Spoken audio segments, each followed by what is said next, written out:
Hello guys, in today's video I will be showing you how to fix Inshot um, freezing problem. So the answer is easy, just go to the settings and then scroll down to the apps section and then go to the search and search Inshot and then go to the storage, and here you will find this clear cache option. Click on it. Now you can go check it if it worked, and if it didn't you can try to restart your phone or turn the Wi-Fi off and on, or the Bluetooth or the airplane mode. Also you can try to clear data, but be careful. If you clear data, all these applications data will be deleted. This includes all files, the settings, the accounts, the databases, etc. So be careful if you want to clear your data.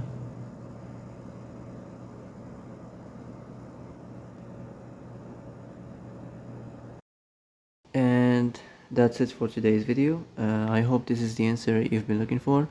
If you like this video, don't forget to like and subscribe, and see you in the next video. Thanks for watching.